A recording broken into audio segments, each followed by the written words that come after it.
Hai, okey, hari ini saya ingin menerangkan serba sedikit tentang tajuk bab 6 iaitu kekuatan asid dan alkali. Kita mulakan dengan asid dahulu. Okey, asid adalah terbagi kepada dua iaitu asid kuat dan asid lemah. Apa itu asid kuat dan apa itu asid lemah? Okey, asid kuat merupakan asid yang mengayon lengkap di dalam air untuk menghasilkan kepekatan ion hidrogen iaitu H+ yang tinggi. Manakala asid lemah pula merupakan asid yang mengayon separa di dalam air untuk menghasilkan kepekatan ion hidrogen H+ yang rendah. Bermula dengan asid kuat. Contoh asid kuat ialah asid hidroklorik iaitu HCl. Kenapa dia adalah asid kuat? Kerana semua molekul hidrogen klorida yang larut di dalam air telah mengayon lengkap kepada ion hidrogen H+ dan ion klorida Cl-. Kita lihat persamaan pengayunan di mana molekul hidrogen klorida membentuk ion hidrogen dan ion klorida. Melalui gambar pengayunan lengkap di dalam asid hidroklorik, rajah ini menunjukkan bahawa gas hidrogen klorida terdiri daripada molekul hidrogen klorida. Apabila gas hidrogen klorida larut di dalam air, maka dia mengayon ke semua molekul hidrogen klorida telah membentuk ion hidrogen dan ion klorida.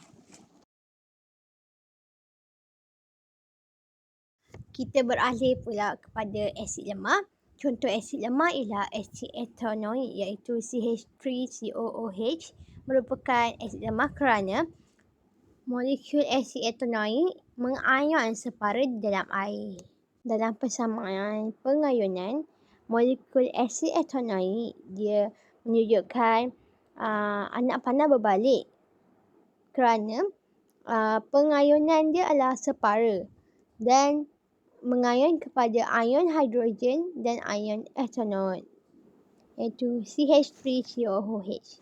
Anak panah berbalik menunjukkan bahawa molekul asid ethanoik boleh membentuk ion hidrogen dan ion ethanoik. Ion-ion ini juga bergabung semula untuk membentuk molekul asid.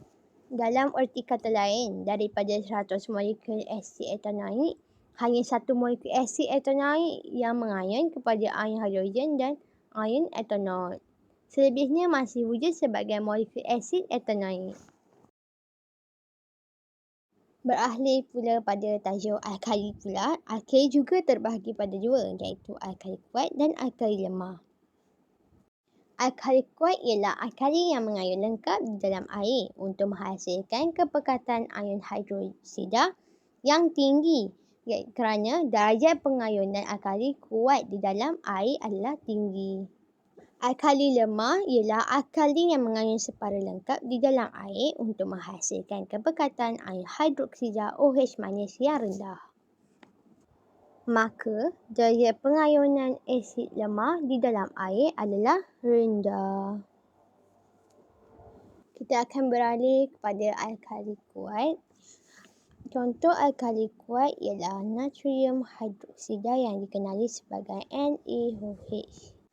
Kenapa natrium hidroksida dikenali sebagai alkali kuat? Kerana natrium hidroksida mengalami penceraian lengkap apabila dilarutkan di dalam air. Kesemua larutan natrium hidroksida membentuk dan menjadikan ion natrium dan ion hidroksida. Hanya ion natrium dan ion hidroksida hadir di dalam larutan. Maka, darjah pengayunan alkali kuat di dalam air adalah lebih tinggi. Beralih pada alkali lemah. Contoh alkali lemah ialah larutan amonia iaitu NH3. Kenapa larutan amonia ini adalah dikenali sebagai alkali lemah? Kerana molekul amonia NH3 mengayon separa lengkap di dalam air.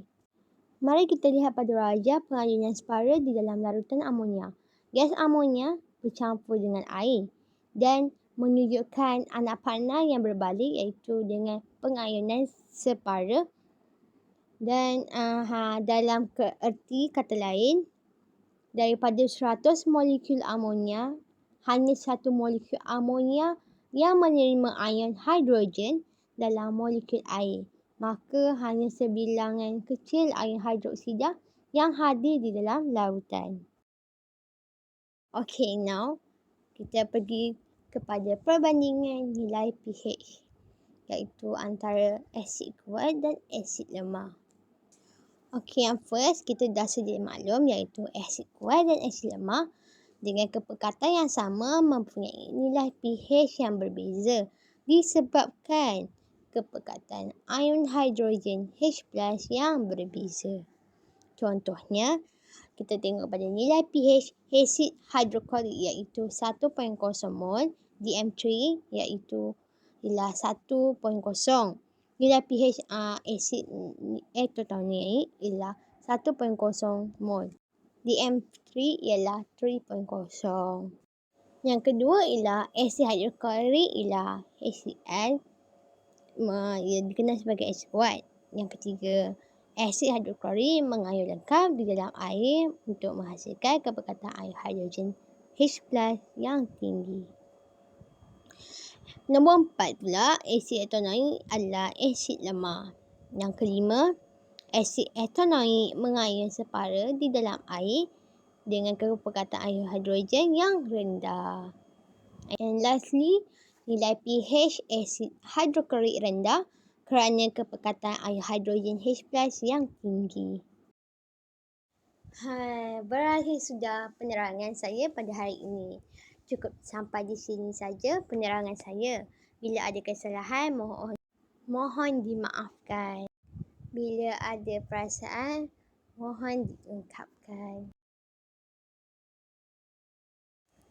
Any question atau ada persoalan, boleh tunjukkan kepada saya. Sekian, terima kasih. Bye-bye.